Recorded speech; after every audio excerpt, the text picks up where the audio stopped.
AFR On Demand is brought to you by Breck Golf. Try Beaver Creek today, just 20 minutes from downtown Baton Rouge in the Zachary area. They've got a PGA Tour driving range, a short game practice area, 30 to 40-yard practice shots. It's a great place to chip and putt and practice if you don't have time for a full round. Book your tee time today, golf.breck.org, golf.breck.org.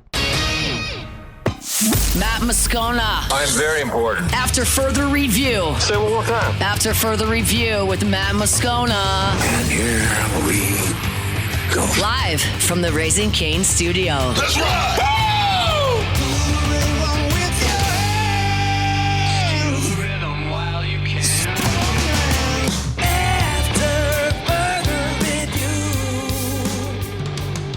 Hour 3. Off we go. Welcome aboard. Glad you're with us. It's AFR, powered by Sunshine, your hometown John Deere dealer in Louisiana. I'm Matt. This is Shaq O'Neal, and I hate Matt. Paul O'Neal. They're chanting Paul O'Neal's name. Muso. And Mr. Toby Tom Play.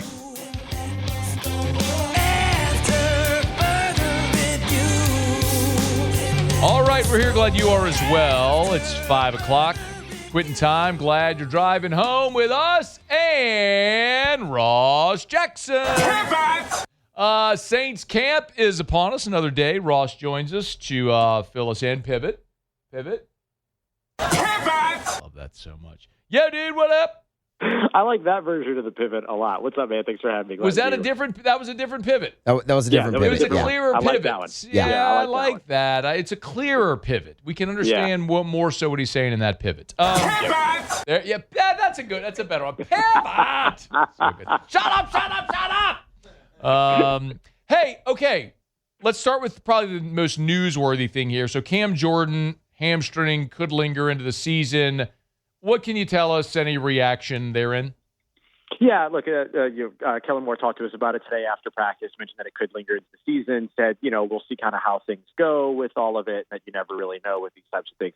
I think that this is kind of a twofold situation, first of which is that a hamstring at this point in Cam Jordan's career, different than a hamstring at an earlier point in Cam Jordan's career. No shade to him. It's just kind of how the body works. The other thing is that, look, you have other really good defensive ends that you want to continue to get a look at in Chase Young and Carl Granderson, and especially other guys like Tyree Wilson, Mike Heldman, as well as Anthony Jennings, who have all had strong camps so far. And so when you have the luxury of being able to not rush Cam Jordan back, there's no need to rush Cam Jordan back. He's going to be a pivotal part for what it is that you do, both from a leadership perspective and an on-field perspective during the regular season. And he's probably not a guy you got to worry about a ton if he misses some training camp practice getting into the season and being able to hit the ground running. And so I think there's a level of being able to be cautious with this that's allotted because of the talent that the team already has at the edge rusher position. And of course, the comfort that Cam Jordan already has with his surroundings here in New Orleans. Okay, let's talk a little bit deeper about the defensive line and some of these injuries, because this is something you wrote about over at LouisianaSports.net. That is a position group that has been sort of beset by injuries. So how big of a deal is this? What do we make of it?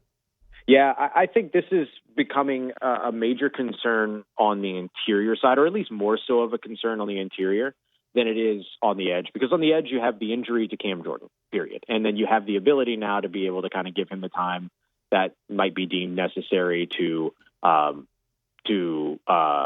recover and all those other pieces. Whereas on the interior, you're seeing a lot more bodies that have been impacted. John Ridgway has been dealing with a back injury. Kristen Miller came back today from a toe injury, but he was out for a while. Devon Gottschall left today with an ankle injury. They already lost Brian Brzee to an ACL tear. There were two undrafted rookies as well, and Keyshawn Silver, as well as Xavier Harris, that were waived, both of which were managing injury at the time that they were waived. And so I think the bigger impact is on the interior of the defensive line, where you still have players to rotate there, you still have bodies, all of those things. But just to this point, I mean, you're already looking at brand new additions that are now all of a sudden going to be a key part of your rotation during the preseason. And that's usually not the way that you want to be going into the preseason. And so I think the bigger concern is on the interior than on the edge. We'll see how things continue to progress with Cam Jordan. Losing Cam Jordan for any amount of time is more than just losing one of your edge rushers. It's losing one of the guys that, the accountability side and things like that on the field.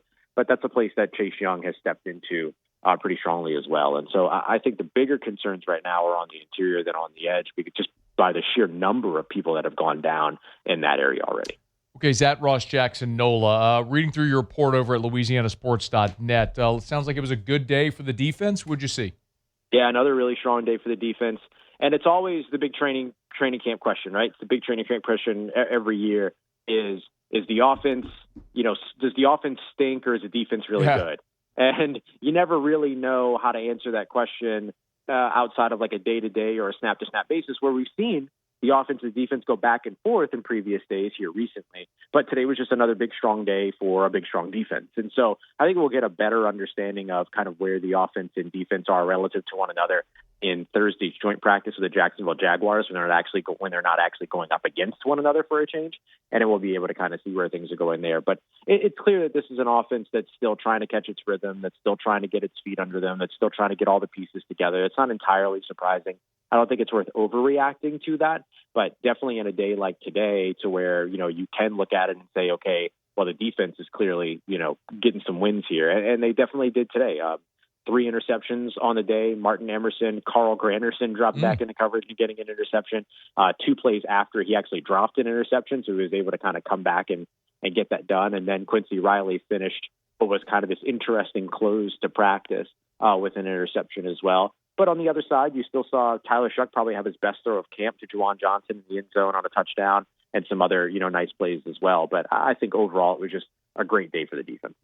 He's at Ross Jackson Nola, if you want to give him a follow. Of course, you can read him for free at LouisianaSports.net, listen or watch Locked On Saints.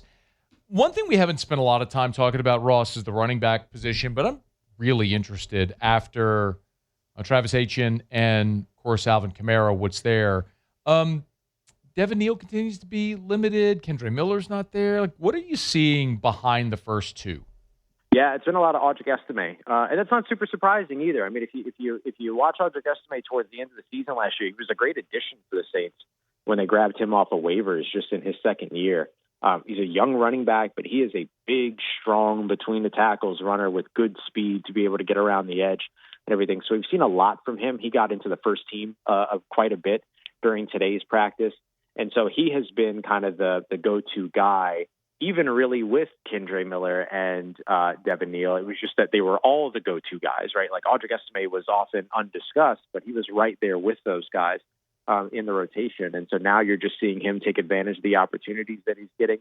Ty Chandler is another guy that was added this offseason as a kind of quiet free agency addition who's got some really good special teams value, but he's shown some nice things in the run game as well. And then C.J. Donaldson, who they brought in as an undrafted free agent, most recently out of Ohio State, before that played a few years at West Virginia, has this unique kind of short yardage ability. I think he had 10 touchdowns last year, if I remember correctly, with the Buckeyes, and a lot of those were short yardage touchdowns. But you go back to his West Virginia take, and he had some breakaway runs as well. And obviously very different conferences of football in those situations, the talent level and things like that. But I think, and not to completely diminish the ACC, but I'll kind of diminish the ACC. Yeah, you can diminish the ACC. That's yeah, I'll kind of diminish the ACC. I don't mind that. But, you get these players in here that give you the opportunity to, that are now given the opportunity to get more, reps, more looks, things like that. And they've been taking advantage of it so far, to the point where the Saints, with 2 running backs down, haven't even gone to the market to bring in another running back. And so I think that goes to show you their confidence in those guys behind Etienne and Kamara. Okay, a couple more things for you. One, the Saints did about anything else notable from practice today? I think I love the way there were 2 things that the Saints did that kind of changed the tone of practice that I really enjoyed.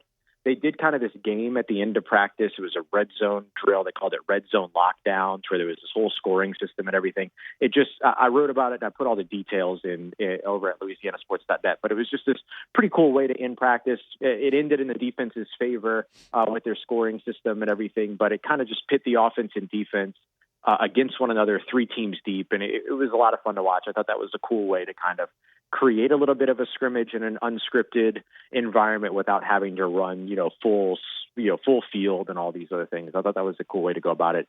And then the kicker competition got a little serious today. Instead of them kind of continuing to alternate days. They actually alternated kicks. And so extra point, Tanner Brown kicked, then Charlie Smith kicked, 39 yards, Tanner Brown kicked, then Charlie Smith kicked, and so on and so forth.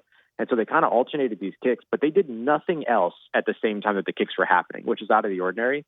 Usually the kicks would be happening on one field. On the opposite field, some other work is happening. They had the entire team around just watching the kickers kick to kind of, I don't know if it was on purpose to simulate this sort of putting up some pressure on them, but it really felt like it was all eyes on the kickers, all the way down to some of the team's top evaluators being out there while they were kicking as well. I thought that was a bit of a statement moment of the Saints making this kicker competition even just a little bit more serious on the day. All right, before you go, first depth chart has been released. Anything of note stand out? Nothing super surprising. It is great to see the rookie wide receivers that have been really impressive, guys like Bryce Lance, Barryon Brown, immediately kind of in that immediate backup role. Barryon Brown didn't do a lot of punt returning during his collegiate career, but he is listed as the primary punt returner right now. They're still using some of the or language, Travis Etienne Jr. or Alvin Kamara, Chase Young or Carl Granderson, but it's pretty clear watching in practice who the top guy is at both of those positions, everything, but not a ton of note in terms of things that are surprising. It'll just be interesting to see from this place how things shift and change as the preseason goes on. At Ross Jackson Nola, give him a follow. Read him over at LouisianaSports.net and listen or watch for free Locked on Saints. Get subscribed on podcast or YouTube. Thank you, dude. We appreciate it. Thank you, man. Take care. Stay safe. Talk to you soon. Pivot! Oh, Muse. Pivot. Pivot! Brought to you by Evamore, E-V-A-M-O-R. I'm going to tell you, it is very important, especially me post-op, to stay hydrated. They were pumping me with IVs in pre-op and post-op. Gotta stay hydrated. It's a huge part of recovery. So naturally, Evamore is part of my process every day. This is my second 64-ounce bottle. If you go into my office on the 4th floor, you'll see the empty 64-ounce bottle. It's in the trash that I drank already earlier today. Natural artesian water, a great Louisiana product. It's Evamore. You can find it at great local retailers or buy it online at evamore.com. E-V-A-M-O-R, evamore.com. It's 5:13 in the afternoon. It's 95 degrees. The air temp is 95. Humidity, heat index, obviously, is going to be over 100. Stay hydrated. I'm never going to tell you don't go outside. Like, go outside. Expose yourself to sunlight. Breathe natural air. It's a great thing. Just stay hydrated. Drink Evamore. E-V-A-M-O-R. Evamore.com. Evamore.com. All right, it's After Further Review. Thanks for hanging out with us here on a Tuesday edition of AFR, powered by Sunshine, your hometown John Deere dealer in Louisiana, proud partner of LSU Athletics. Football Tigers will be back on the practice field here in about an hour and 15 minutes. We do have media availability. I'll give you some of what I'm looking for when we coming up here in about 15 minutes. Jimmy will be here for Otterlocks. Otterlocks are live and posted right now at LouisianaSports.net if you want them. But one of the things I intended to get to last hour that we just sort of skipped over, we got a little off schedule. It was Lane Kiffin talking about those freshman defensive linemen and what the impact may be. I'll revisit that when we return. Stick around. It's AFR. After Further Review. Get Gordon and get it done. Gordon McKernan, injury attorney. Speaking of those young defensive linemen and certainly plenty of Tiger football players, plenty of them will be on the G team. We know there are 7 of them that went on that trip to Dallas with Sam Levitt here a couple of weeks ago, including LSU quarterback Sam Levitt and Landon Clark, guys like Winnie Watkins, Tradez Green. So many players part of the G team, and we'll be thrilled to tell you their stories and hopefully let you hear from them throughout the preseason as the season goes along as part of our deal with Gordon McKernan, injury attorneys. Tell you all the time, get Gordon and get it done. Remember, not only is Gordon a great supporter of the Tigers, but great supporter of our community, not only through many charitable endeavors, but the way Gordon and his team helps injured people in our state. If you've been injured in an accident, it's not your fault. Do what injured people in our state have done for 3 decades. Get Gordon and get it done. Go to getgordon.com, getgordon.com, getgordon.com. Get Gordon and get it done. After Further Review, powered by Sunshine, your hometown John Deere dealer in Louisiana. Well, she ain't into cars or pickup trucks, but if it runs like a my tractor. She thinks my tractor's sexy. It really turns her on. She's always staring at me while I'm chugging along. She likes the way it's put. And really what's crazy, you start thinking about these guys, and I don't even know how they're going to be termed, whether super seniors or whatever. All those guys now have an extra year. So really you kind of rethink your long-term projection of positions and plans. And I mean, it's crazy to think like DJ Pickett has 4 more years now. Not that that's going to happen, but when we changed our board into their colors of their years and how much eligibility they have left, it was kind of crazy to watch. Whit Weeks has another year. Lane Kiffin talking about the 5 for 5. Interestingly, a lot of people have asked about this. I don't know if y'all talked about it while I was gone a day ago, but a lot of people have asked me, are there any players LSU is considering bringing back from last year's team? Lane was asked that on Monday.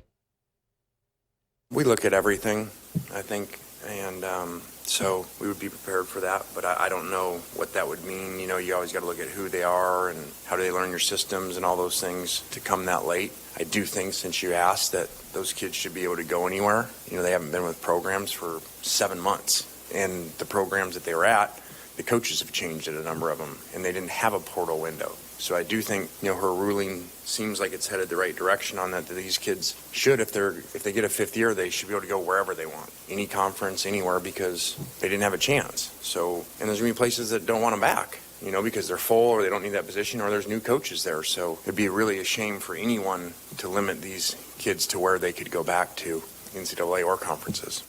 So a few things. I know a lot of people have asked that question. A lot of people have asked about, I think we might have even talked about it last week, about Bernard Gooden. People have asked about Gooden and Jack Pyburn. Well, Jack Pyburn is in camp with the Tampa Bay Buccaneers. Do not see that as a realistic possibility. I did make a phone call today. You might remember Bernard Gooden was a guest on the show several times, and we have a pretty good relationship with his agent, his agency. And I did reach out to Bernard Gooden's agent today because he's not currently with a team. He signed as a UDFA with the Browns after the draft, but then was cut after rookie minicamp and is currently right now looking for another NFL opportunity. But something that Gooden's agent told me today was 2 things in particular. One, according to the ruling, Bernard Gooden, having signed as a UDFA, would make him ineligible.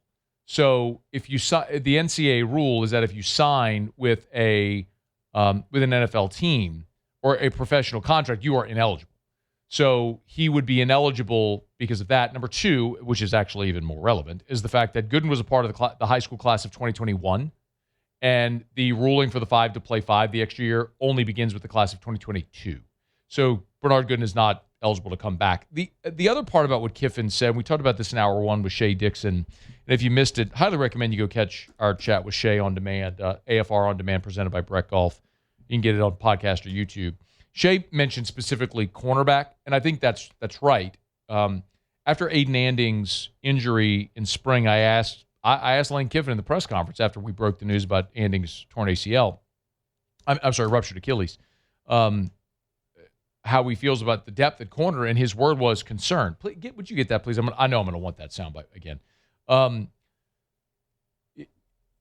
And you hope Jakeem Jackson stays healthy. You're good with your first 2 with Pickett and Woodland. You hope Jakeem Jackson stays healthy and is your number 3. But after that, it really is a big question mark. I mean, I think very highly of Haven Finney. I think he's going to be outstanding.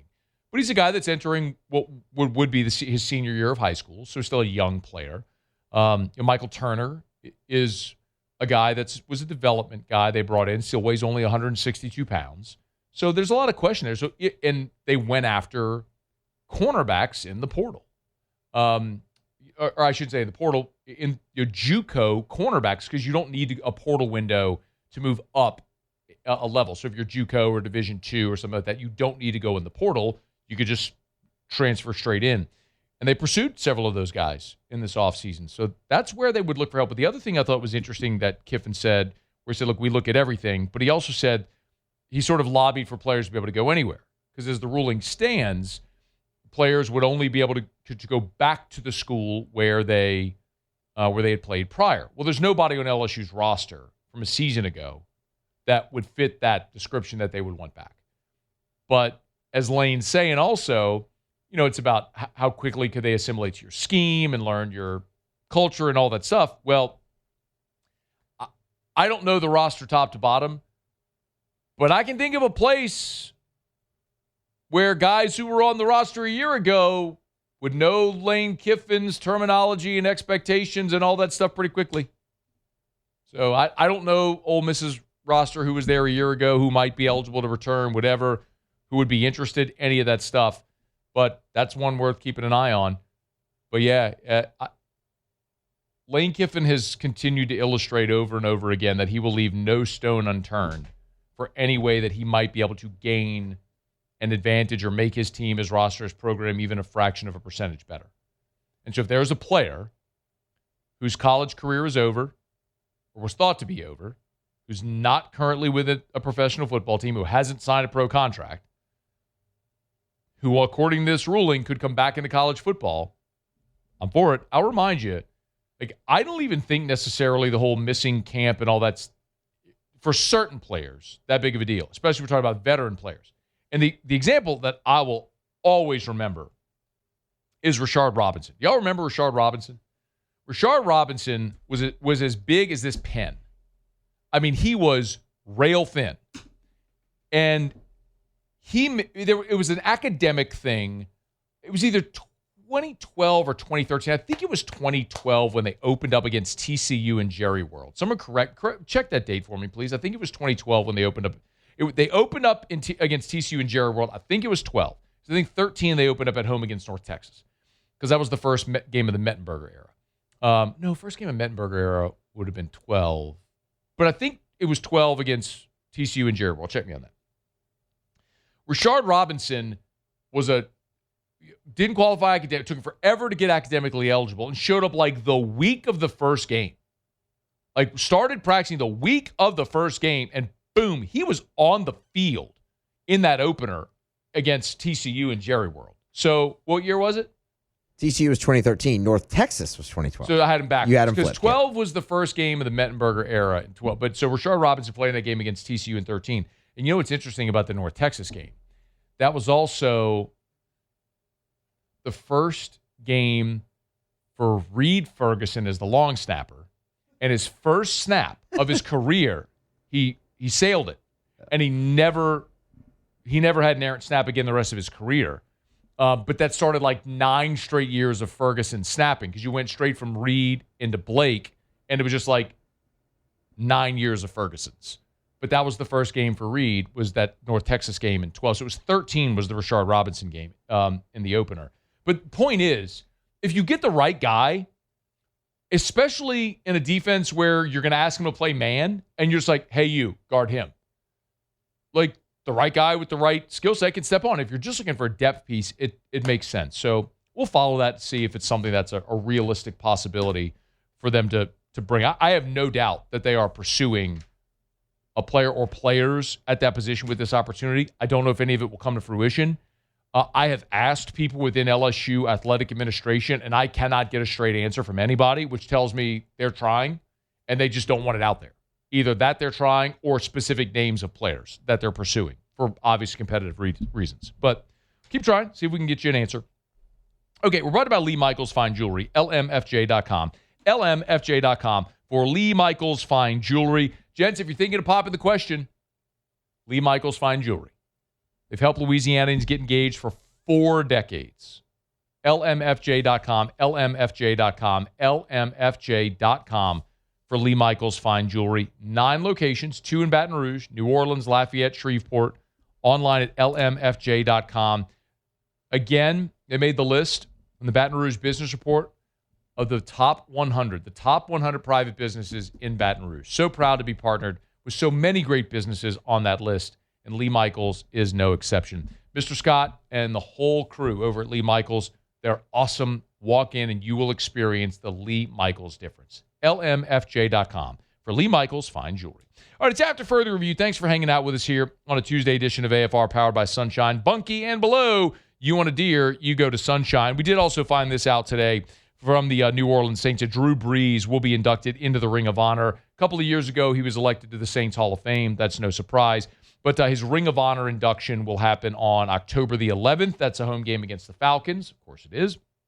So obviously a massive weekend for Drew this past weekend, being enshrined in the Pro Football Hall of Fame. And then now this year on Sunday, October the 11th, Drew Brees will go into the New Orleans Saints Ring of Honor. I don't know if Brees will be calling that game because he's working for Fox now, right? As a game analyst. I thought that was just for college, though, right? Is it just? I thought it was calling NFL. I'll confirm. Okay, I thought it was calling NFL. Why would he call just college for Fox?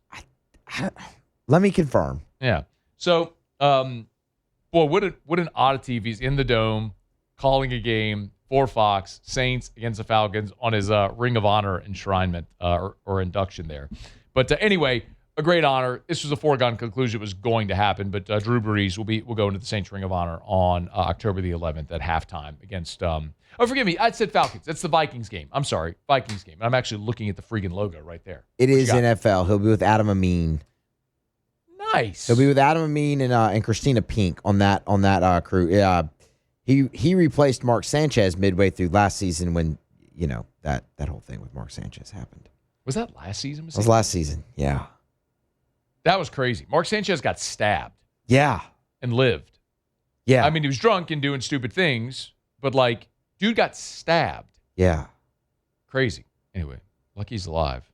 Thankfully, obviously. But anyway, so Drew Brees, Ring of Honor, October the 11th, halftime game against the Vikings. I'm curious if Brees will be calling that game. But in any event. All right, it's after further review. Quick break. We'll come back. Give you a few things that I'm keeping an eye on when LSU hits the practice field this evening. Stay here. It's AFR. After further review. If you need to hire the right people, and who doesn't? You want your business to operate at its most effective, efficient pace, you need the right people. The right people are what make you the most efficient you can be. Well, you need Glow Resources. GLO, glowresources.com, glowresources.com. They are complete employer solutions. And when I tell you, at Glow Resources, they help businesses not just in Baton Rouge, but all over the country and all over the world. Go to the careers page, glowresources.com/careers. Or just go to go to glowresources.com, hit the careers tab. If you look at some of these locations, I'll pull them up right here. A rapid oil change manager in Gonzales, an HR generalist in Caruthersville, Missouri. They need a pipe layer in Sanford, North Carolina, a skilled laborer in Salt Lake City, Utah. My point is, they help businesses all over the country and all over the world. glowresources.com. After further review, powered by Sunshine, your hometown John Deere dealer in Louisiana.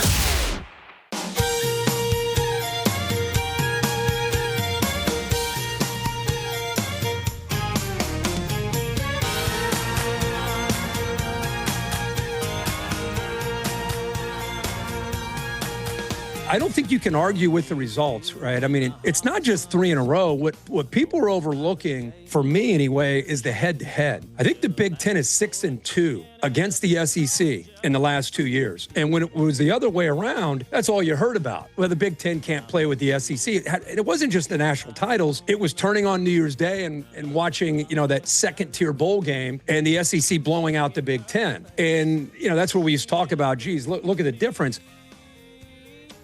Kirk Herbstreit was on Dan Patrick's show talking about the Big Ten passing up the SEC. If the SEC had won 3 straight national titles, we'd all be pounding our chest about it. How the SEC is the greatest league. And the Big Ten has won 3 straight with 3 different teams, so they have that bragging right. The thing I'll disagree with Kirk on is using bowls as a measuring stick for anything. And this isn't me just using this today. If you care to, you can go dive it. This thing I always say about the digital era. For better or for worse, everything is recorded. There's a record of everything we say. You can go back to anything I said around bowl season last year. I don't care. If the SEC wins 10 bowl games, we won 10 bowl games. I don't care. If you lose 10 bowl games, I don't care. Guys opt out. It's not a big deal. You have backups playing, true freshmen. It's just bowl games should not be a measuring stick for anything in college football. It should only be used now and viewed as a second spring practice. It's an opportunity for guys who are staying and have the opportunity to play the next year to basically get 15 practices before spring practice and play in a game. Garrett Nussmeier playing in that, what was the bowl called that he played in Tampa? Was it the ReliaQuest Bowl, right? Was that the one, or was it Cheez-It? Oh, Lord. One of the two. See, that's what I don't even remember. Remember the one where Brian Kelly was eating Cheez-Its? Yeah. I don't remember. I think that's the Citrus Bowl now, right? It doesn't matter. This is exactly my point. Yeah. That should not be used as a measuring stick. I will still maintain that while the Big Ten at the top is as good as any league or better than any league, that the depth of the SEC is the differentiator.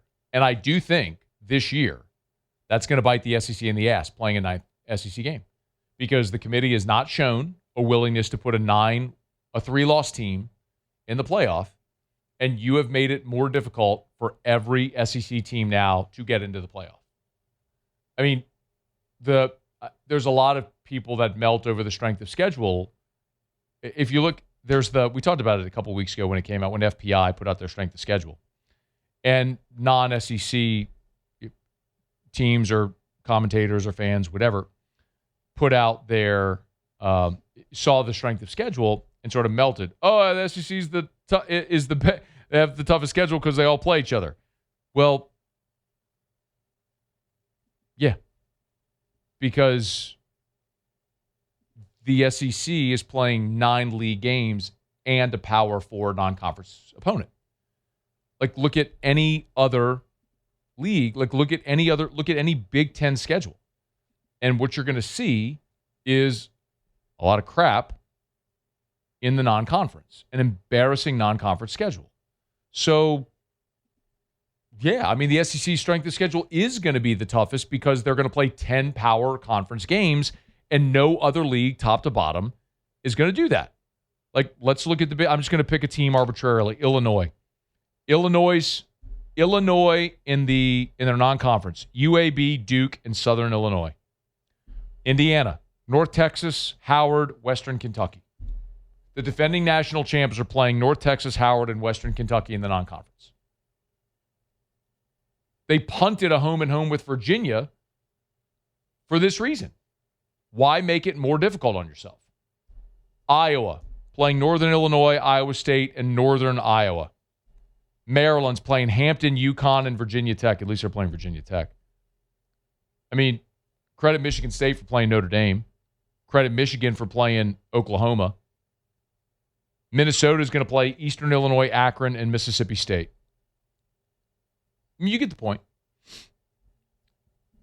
Nebraska, Ohio U, Bowling Green, and North Dakota.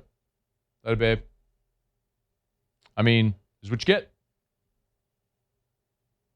Penn State, they're playing Marshall, Temple, and Buffalo. Like, you can't be surprised when the strength of schedule metrics show out this way when this is what the Big Ten schedules in the non-conference. But it's smart of them to do it because they're going to be rewarded for it. Or let me say it another way. The SEC won't be rewarded for scheduling tougher, which is why they shouldn't do it. Now, I want everyone to schedule 12 Power 4 games. I don't want to see trash games. I never want to see Penn State against Marshall. I never want to see UCLA against San Diego State. I never want to see Washington against Eastern Washington. I never want to see Wisconsin against Western Illinois, ever. Literally, ever. I want to see only games up and down the schedule that everybody cares to see. But until everyone schedules the same way, there's no reason for the SEC to do what they've done. One more from Herbie on why the Big Ten has passed the SEC.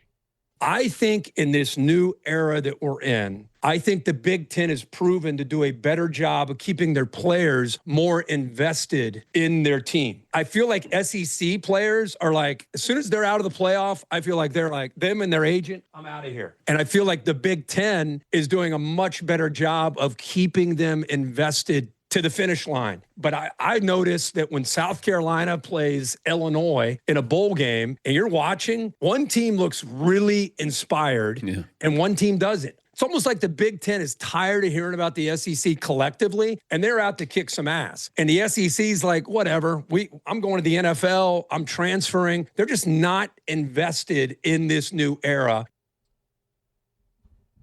So that debunks your point about looking at bowl games as a measuring stick because they don't care. I don't disagree with that.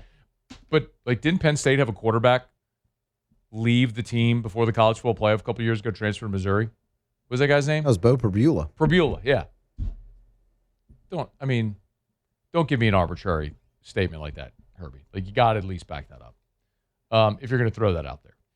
In any event, all right, it's after further review. We're brought to you by our friends over at Our Lady of the Lake, championship health partner of LSU Athletics. I do want to send a sincere thank you to my friends at Our Lady of the Lake because Friday really sucked for me, just very candidly. I was driving up here to Guarantee, started feeling bad, stomach pain. I thought it was indigestion. I went over to store, got some Mylanta and some Tums. Didn't feel any better. I was curled up in a ball on the couch in my office. And about 2:20, I was like, what am I doing? I walked downstairs. I told Muse, I was like, hey, big guy, you got to steer the ship today. I did not feel good. I knew something wasn't right. So I did what I always encourage you to do. I went to the doctor. So I went to Our Lady of the Lake Men's Health. My primary care physicians, Dr. Curtis Chastain, Dr. Tyler Boudreau, Dr. Oscar Schoenfeld, the three doctors that make up the practice. Thankfully, Dr. Boudreau was there, and he was awesome. He examined me. He said, man, look, to find out what this really is, we need a CT. Dr. Boudreau personally put me in a wheelchair and wheeled me from the clinic into the emergency room.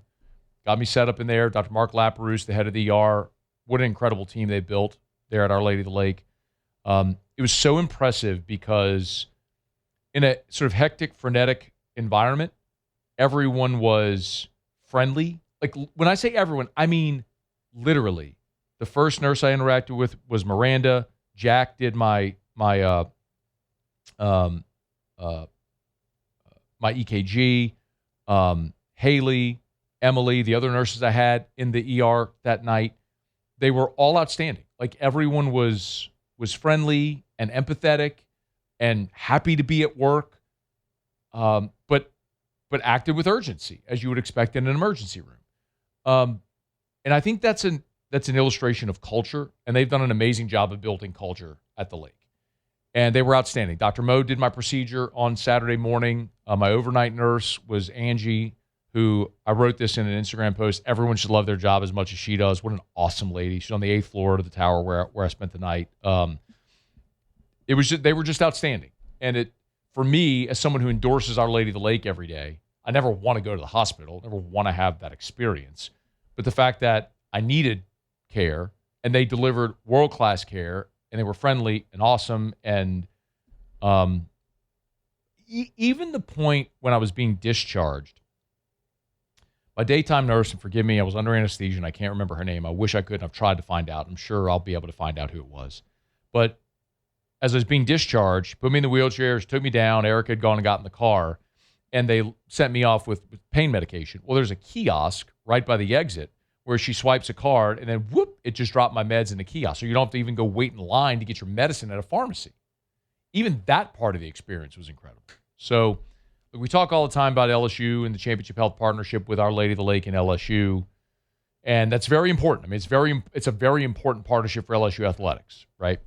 Just competitively, but also from a medical care perspective, they do an outstanding job of caring for LSU athletes, the LSU student body, and everyday people like you and me in the community.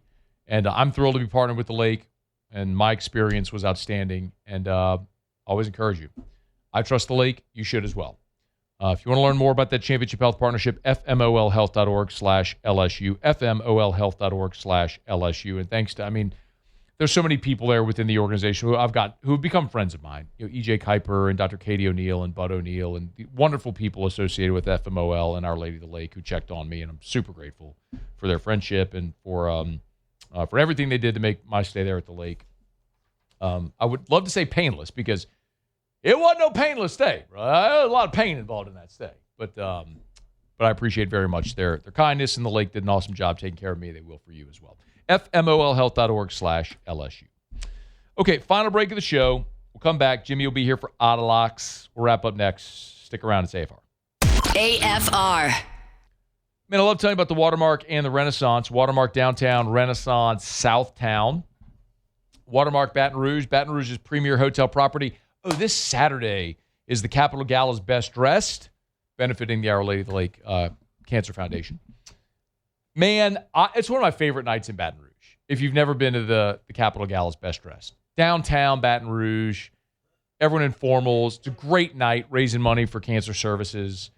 And make Watermark, if you're going, make Watermark part of your night.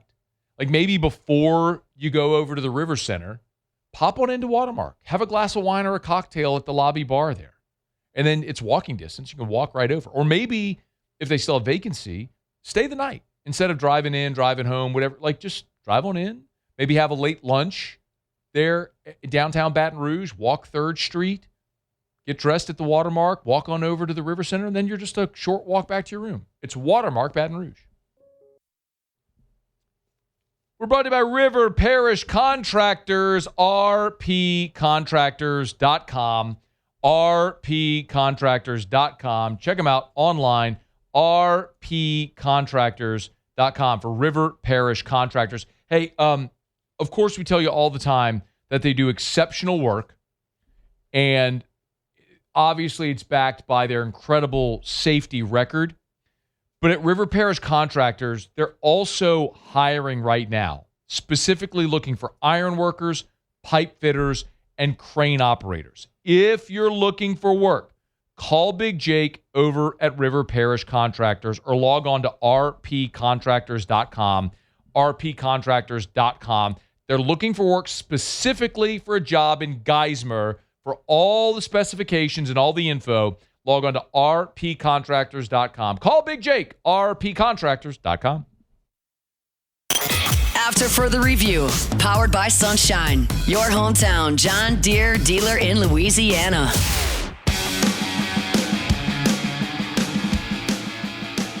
Down the stretch we come. Final segment here on a Tuesday edition of AFR, powered by Sunshine, your hometown John Deere dealer in Louisiana. One thing left to do. Let's find out what we're betting on tonight. It's time for Otterlocks. Otterlocks. All right, time to win some money. Presented by Total Maintenance AC Repair. Same-day service means you will never sleep hot. 480-1000. We are Total Maintenance. I think it's safe to say that I won the bet. Yeah, what up? What up with you, man? Last time I saw you at lunch at Rufino's. Yeah. You checked yourself in, huh? And then within about 30 minutes of leaving Rufino's, I felt like I was going to die. Had quite literally nothing to do with Rufino's. I just got appendicitis. And that sucks, man. Anyone who's ever had their appendix out, that sucks. And God bless women who have given birth, because as bad as this felt, I can't imagine shoving a watermelon out of an orange and how that feels. And so I already had the utmost respect for women and childbirth, but now, I mean, I feel like a total ninny actually in the face of the thought of that. Anyway. Ethan came out 9.5 pounds. I'm like, come on, Malia, push. Are you pushing? That may work. Oh my God. And they told me to turn the Cubs game off in the delivery room. No kidding. Dr. Fernal vouch. Oh, man. Just let me know when it's done. Who? What's that? Just let me know when it's done. Let me know when it's done. Yeah. Anyway. Pittsburgh, Miami started. Sorry, but we came just a run short last time on the Skeens over, but we're going to continue with it. I mean, the numbers are still Skeens like his old form, but he's nothing close to his old form. So over 7 in Pittsburgh, Miami. I did some six and a half. Yeah, 6.5 right now in game. Yeah, and I saw some 6.5 floating around before, but that's when I turned it into Hunt. That's what it was. We're going with Dylan Cease. He has been on fire. And all of a sudden, this Boston, hottest team in Major League Baseball, hit a little bit of a hitting slump. Now, they bring in Adley Rutschman tonight, but, man, 135, I'll gladly lay it at home with Cease, who's, the Blue Jays got a little something going right now. They beat him last night. We're going to take Dylan Cease and the Blue Jays minus 135. The good thing about him, he goes deep into games, much deeper than the average starter. By the way, minus $1.29 right now with DraftKings. Yeah, bet more on it, boy. I'm gonna stick with my regular unit bet. Okay, we're good. Okay. Minnesota minus 110 against Baltimore. Kind of an even pitching matchup, but don't look now. But the Twins are creeping a little bit closer to the White Sox in the American League Central. They're now just 3.5 games out. Team that's trying to win. Team that was a seller. and kind of upset their fan base. But Twins minus 110 at home at Target Field. And in Philadelphia, you're talking about an awesome pitcher. I think we're on both of the Cy Young winners. I think Cease is going to win it in the American League, and I think Sanchez will win it in the National League. Okay. Not going to lay the big number, but we will lay 1.5 against Hyuntae in the St. Louis Cardinals. It was the Phillies minus 1.5 on the road at even money. Okay. All right. So we got the Pirates Marlins over. You got to check that number in game. It was 7 at 6.5 right now. Blue Jays minus $1.29 right now. Twins and the Phillies on the run line. So Pirates Marlins over. Blue Jays remaining. Twins money line. Phillies on the run line. Where are you tomorrow, Otter? We are at Roca Pizzeria on Government Street in Mid-City. And, I usually kind of take a little swipe at Hanny. But I think Hanny has left Rufino's on Friday feeling like he needed an appendectomy more than I have. So I'm going to get wound up on Friday. So I think it's probably, well, God bless Hanny. God bless Hanny. All right. Thank you, Otter. Have a great night. Good luck. All right. Thanks. It's after further review. Hey, remember our friends over at Rouse's, the official supermarket of the Saints. So fired up to see this. The Daily Iberian Best of Tesh Awards. Our friends over at Rouse's took home 6 of them. So it doesn't matter. Lake Charles to Orange Beach, points in between. Rouse's, you'll find one near you. It's Tuesday, $5 Sushi Tuesdays. Every Tuesday at Rouse's. Get on by and see them, rouses.com. Rouse's, this feels like home. Muse Pauly, thanks. Y'all have an awesome night. See you tomorrow at 3. AFR. As we get on down the road, remind you about ARCCO, ARCCO, ARCCO, and ARCO is their name. Oh, Paul, you didn't do it. If you don't do the ARCO chant, you just get the hell out. I'm just kidding, Paul. You can do whatever you want. It's ARCO Power Systems. Still yet to call me to the carpet on the ARCO cheer. ARC, maybe they like it. ARCO, silly what we do there, obviously. But what ARCO does is, honestly, very serious.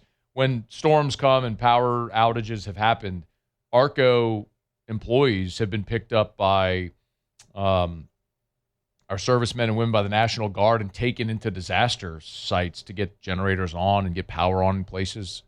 This is industrial Generac generator power. Generator power for your business, your commercial facility, government municipalities. You want to learn more? ARCO.com. ARCCO. ARCO.com.